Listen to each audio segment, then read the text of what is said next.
mais olobaki na biso boye yikuluku didi na délivrer bino papa ebele tokoloba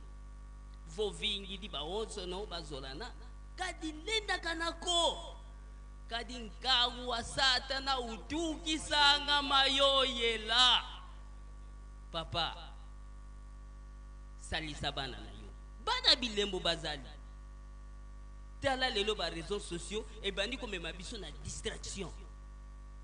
libéré bana papa kokangela biso motema te toyebe te makambo na bino ezalaka na ngonga kasi sikoyo obongisela biso soki te tia biso elembo mosusu oyo ezali ke satana kutu amona biso te biso to banda komona satana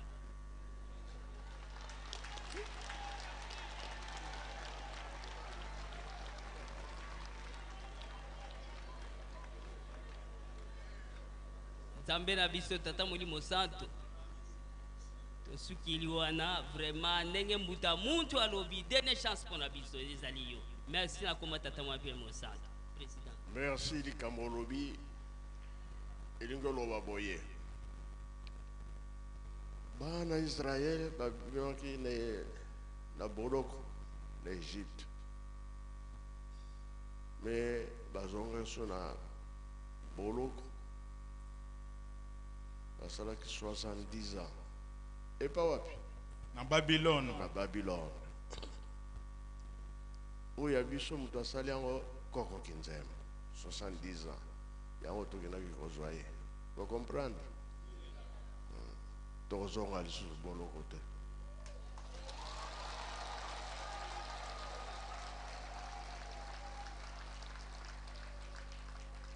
makambo lobi ezali bongo kozala pasteur kozala mokonzi ezala ya ntaba te to meme te opesi mbongo te biso ezali bongo te Nzambe soki alakisi ye wana toleki bokonzi bawelela bango bato ebele balingi azala mokonzi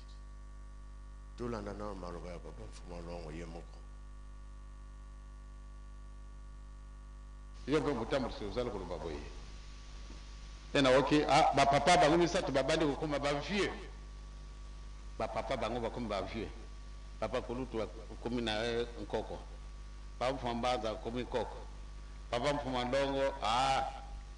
et azali déjà amorti est-ce que beaucoup que je jeune momo côté mutuna mayele poate atambulisa bino bolo binini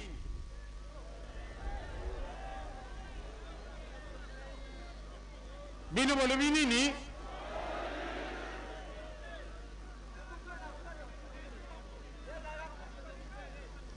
nye beaucoup kama ta jeune momo ko mutu mayele poate atambulisa bino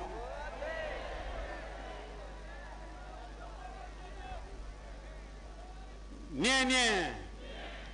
ba mama batata mumodi kama tata Nzambe zali passe tata libende asi akomeli tata wanzunga asi akomeli obi papa biselenge obi papa ndombe pani basenga pension te ngai musalima tata Nzambe nakenda kusenga pension bomona wapi musalima tata Nzambe nakenda kusenga pension wana itali bisute mokolo ya lingi akabulinga inai musuni na ye moko to jungi sika na ye pakenda kuna jutu ya soro soko na sina lembi mingi kasi ezale attention pamba te esika wana ndeto ko pepe papa Mfuma Longo azali ya mauti surtout tango ba papa azali na beto 3 semaines esili il faut to jeune homme moko na kukufoka kate yo kanisi na kumena dibanga tokoleka tokosala kaka défilé ya